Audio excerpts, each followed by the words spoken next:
American IT കമ്പനികളിലേക്ക് നടത്തിവരുന്ന outsourcing നിർത്തലാക്കാൻ American president Donald ട്രംപിന്റെ നീക്കമെന്ന് report. India പോലുള്ള രാജ്യങ്ങളിലേക്ക് ഔട്ട്സോഴ്സിംഗ് നടത്തുന്നത് അമേരിക്കൻ ജീവനക്കാരുടെ വേതന തൊഴിൽ അടിച്ചമർത്തലിന് കാരണമാകുന്നുവെന്ന് വൈറ്റ് ഹൌസ് വ്യാപാര ഉപദേഷ്ടാവ് പീറ്റർ നവാരോ പറയുന്നു. വിവരങ്ങളുമായി ന്യൂജേഴ്സിയിൽ നിന്ന് മധു കൊട്ടാരക്കരയാണ് ചേരുന്നത്. മധു, ഗുഡ് ഈവനിങ്. ഇപ്പോൾ ആദ്യം ലോറ ലൂമറുടെ ഒരു പോസ്റ്റ് എക്സ്പോസ്റ്റ് വന്നിരുന്നു. അതിൽ അമേരിക്കൻ കോൾ സെന്ററുകൾ പൂർണ്ണമായും അമേരിക്കൻ ആകുന്നു എന്നൊരു സൂചന. ഒപ്പം തന്നെ പീറ്റർ നവാരോയുടെ ഉപദേശവുമുണ്ട്. ഇന്ത്യയുമായി ഒരു സമവായത്തിലേക്കെന്ന സൂചനകളൊക്കെ കഴിഞ്ഞ ദിവസം ഇന്ത്യയുമായി സൗഹൃദമുണ്ടെന്നൊക്കെ ട്രംപ് പറഞ്ഞിരുന്നു. അതുകൊണ്ട് തന്നെ ഇത്തരത്തിൽ ഇനിയൊരു നടപടിക്കുള്ള ഒരു സാധ്യതയുണ്ടോ?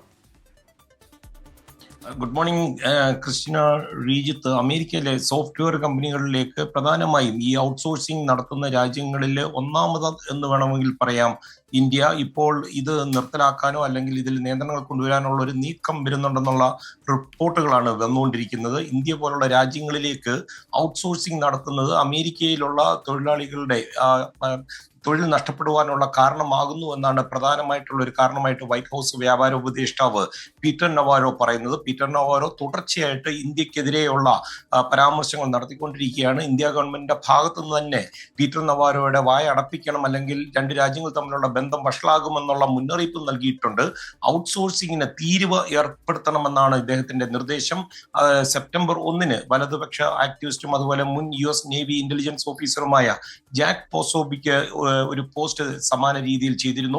വിദേശ റിമോട്ട് തൊഴിലാളികളും അതുപോലെ ഔട്ട്സോഴ്സിംഗ് താരിഫുകൾക്കൊക്കെ വിധേയമായിരിക്കണമെന്നാണ് അന്ന് അദ്ദേഹം വാദിച്ചത്. അമേരിക്കയിൽ എത്തുന്ന ഉൽപ്പന്നങ്ങൾ പോലെ തന്നെ അമേരിക്കയ്ക്ക് റിമോട്ടായി സർവീസുകൾ നൽകുന്ന രാജ്യങ്ങൾ ഒരു തീരുവ രീതിയിൽ അതിനുള്ള പണം നൽകണം. അതുപോലെ മറ്റൊരു നിർദ്ദേശം വരുന്നത് H-1B വിസകൾക്ക് നിയന്ത്രണം ഏർപ്പെടുത്തുവാനുള്ള ഒരു തീരുമാനം ഉടൻ ഉണ്ടാകുമെന്ന് കരുതുന്നു. യോഗ്യത കർശനമാക്കുക, അതുപോലെ ഇളവുകൾ പരിഷ്കരിക്കുക, വിസകൾ അനുവദിക്കുന്ന രീതിയൊക്കെ പുനഃക്രമീകരിക്കുക എന്നിവ ലക്ഷ്യമിട്ടുള്ള പുതിയ നിയമങ്ങൾ ഉൾപ്പെടുത്തി ട്രംപ് ഭരണകൂടം H-1B വിസ പ്രോഗ്രാമിൽ പ്രധാന മാറ്റങ്ങൾക്ക് ഒരുങ്ങുന്നു എന്നാണ് അറിയാൻ സാധിക്കുന്നത്. നമ്മൾ ഓർക്കണം, ഇന്ത്യക്കാരാണ് പ്രധാന H-1B വിസ വഴി അമേരിക്കയിൽ എത്തുന്നത്.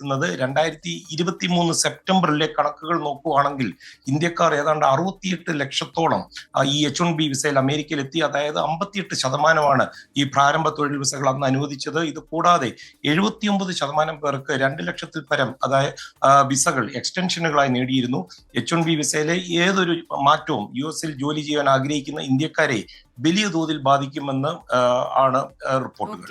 ശ്രീജിത്ത്, ക്രിസ്റ്റീന. ശരി, മധു കൊട്ടാരക്കര ന്യൂജേഴ്സിയിൽ നിന്ന് വിശദാംശങ്ങൾ പങ്കുവെക്കുകയായിരുന്നു. ലോകത്തെവിടെയായാലും ഏത് സമയത്തും 24 വാർത്തകളും ഓഗ്മെന്റഡ് റിയാലിറ്റി പാക്കേജുകളും എക്സ്പ്ലെയിനറുകളും വിശദമായി കാണാൻ ഞങ്ങളുടെ YouTube ചാനൽ നിങ്ങൾക്ക് സബ്സ്ക്രൈബ് ചെയ്യാം.